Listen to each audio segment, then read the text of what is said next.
Okay. So TV? TV. Would you like to do the honors? I only have like one thing to really talk about in TV news. So I if you only want, have one either. It's totally even. You should okay, go because mine is so amazing. If you okay, come after me, it's just gonna look sad. oh, okay. Mine's probably already gonna look sad because it's not really about a TV show that's on air right now. Oh, neither is mine though. Okay, enough about mine. You go. Wait, am I going? Yes, yes, yes. Okay. So, in June, it was announced that in celebration of the 25th anniversary of Star Trek The Yeah. Next Generation and the release of their first season on Blu-ray disc, select theaters around the US were going to be screening 2 episodes from the first series on July 23rd at 7 p.m. I thought you were gonna say they're gonna have a new TV show. No, but this upsets me because Of course it does. I don't have any Trekkie friends that would go see this with me, and it's on a Monday night when I have to work. Oh, actually, no, I'm off on Monday nights, aren't I? But it's on a Monday night, and I could go see it because the closest theater that they're showing it in Florida to me is in Tampa, and that's not that far away. But I don't have any Trekkie friends that would go see this with me, and like this is my childhood. Like I want to go. Can't you like force your sister or mom to take you? No, oh God, my sister hates sci-fi. You think she could still be nice enough to drive you though? She'd make me buy her ticket. I would do it. If it was me and it was like, oh, we're screening Storm Riders, I'd be like, yeah, I'll buy you a ticket, give me a ride. I just don't think you want it bad enough. See, well, here's the thing. Like, I I like Star Trek: The Next Generation. I enjoy it. I watched it growing up. I watch the reruns if they're on. But it's not gonna kill me not to see it in the theaters. Yeah. However, if it was like Voyager, oh, I'd be there. I'd pay $100 to go see it. Like, I literally grew up watching that show, watching Voyager. Like, I watched the very first episode all the way to the very last episode, the entire run of the series. Even so, wouldn't you like to be in the theater? Because those things have such like a weird, you're there with the other like diehard fans. Yeah, I know, but I don't know.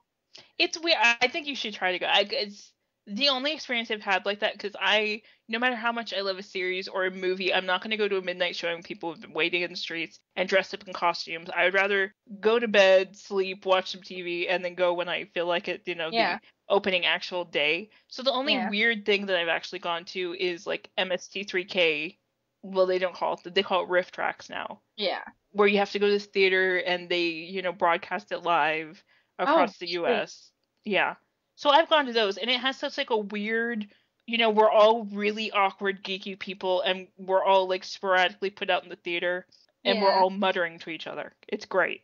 But see, but that's the thing, like, even if I went and like, went with like my sister and I bought her ticket and stuff, she's not gonna be into it, so I'm not gonna have anybody to like talk back and forth with about it, Yeah. It's not gonna be quite as enjoyable. So I don't know.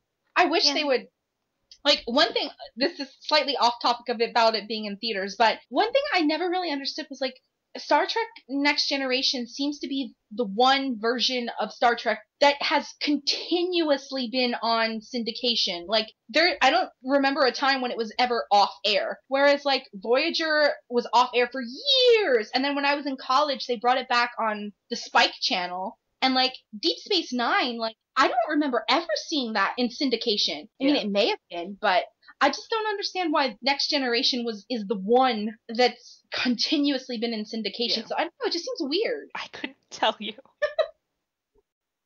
Okay, so the one TV news I have is that because it's I think it's the 20th anniversary of Sailor Moon, that they're going to be making a new anime next year. Yeah, I read about that. Yeah. But at first I was like, oh, well, that kind of sucks for the fans because you want, the original Sailor Moon that you grew up with, but they're going to do what? Are they, like, completely rebooting the series, or is it, like, a continuation of where it originally left off? No, because they got to the end of the comic and then they stopped it, even though they didn't show the wedding. So they're going to be rebooting it, but they're going to be doing it closer to canon and for adult fans. So it's not going to be a kid's show necessarily. It's going to be a real Sailor Moon from the comic. Hey, so does that mean that those 1-2 sailors are actually going to get to be lesbians and not cousins? Well, they were lesbians in the Japanese ones. This isn't going to be an American show, although hopefully they will eventually air it. So they're definitely going to still be lesbians. Oh, and Zoisite's going to get to be a guy. Well, again, he was in Japan too, so he still will be. The biggest thing is, though, for me and for a lot of fans, is they're not going to have that weird second season that doesn't actually occur in the comic. Okay. That they just made up for the show that kind of ruins the continuity of the show. I watched Sailor Moon for a while when I was in middle school, but I don't know how far into it I got. Like, I know I saw it from, like, the beginning, but I don't really remember how far into it I got. Like, I remember that little girl was there. I don't know her name. With the pink hair? Yeah. Okay, well, then you got really far up until when they decided it was too adult for TV. I remember seeing some chick who, like, had blackish hair, and she had this, like, tall staff. Was she, like, Pluto or something? I don't know. Well, Pluto kind of has green hair. Maybe it was green. I remember something on her was black. Or really dark purple or something. Were you talking about her skin? Because she's dark. They don't say necessarily what race she is, but she is. No. Maybe it's not Pluto then. She had something to do with, like, time or something. I don't know. That would be Pluto then, yeah. This was like when I was 13. Over 10. It sounds like you saw it pretty far into it. Oh, okay. So yeah. So are you going to try to watch this new one? I don't know. No. Is it going to be on TV? It will in Japan, but of course we're going to get, the torrents. So we're going to have to wait for fan subs then. Well, yeah, but please, they'll come out the night they air. My thing is like a while back, I think you were talking something on Facebook, like you said that like they were re-releasing the mangas or something. Oh yeah, they're re-releasing them here in America. They're like on volume 5 now, I think. Yeah, you were like giving me crap about not wanting to watch the series.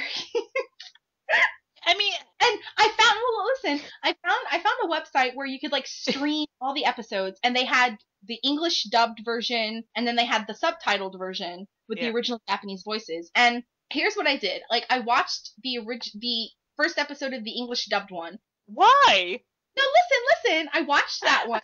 Okay. I watched that one, right? And then I was like, okay, well, let's see, because I know they changed stuff and edited stuff because it was a kid's show in America. So let's see how it differs from the Japanese version. So I watched the Japanese episode, and there were a few minor changes and a few major changes, but that was the first episode, right? Yeah, but I cannot with that actress's voice. Oh my god.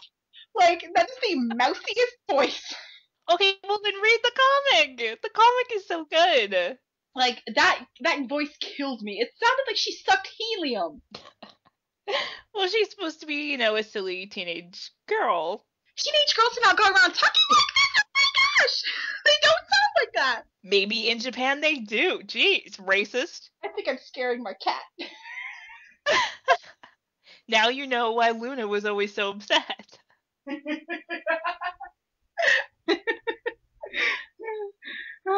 Okay. But that's the good thing about the show, is that it's supposed to... They're not going to do their own anime thing. It's going to be, well, at least that's what they're saying. We're going to follow the comic. It's going to be an ode, to the old school fans who know their shit and know what's going on. So supposedly it's going to fit within the continuity. It's going to be violent. It's going to be super queer. It's going to have sexual aspects to it. Yeah. Which is great. The comic was way more queer than the anime was. Really. What I thought was kind of weird, like, comparing, like, the English first episode with the Japanese first episode, like, in the English one, they completely cut out Serena's brother. Like, in the Japanese one, she had a younger brother, and in the English one, they just completely cut him out. Like, I don't know if maybe, I mean, obviously they didn't think he was important, so he must not have any bigger role further on. I think why they do that, because that's kind of like an anomaly in Sailor Moon. Because eventually, even in the comic, I mean, when it starts, she has a brother, she has a family. As it goes on, you see less and less of them, to the point where the brother might have died. Nobody knows. He's just not around anymore. So they might have done that thinking, okay, we're going to do Sailor Moon. What do we know about Sailor Moon? Okay, this character eventually just kind of fades away and it'll be weird. Let's just cut him out as much as possible so it doesn't seem as weird as it was in the original.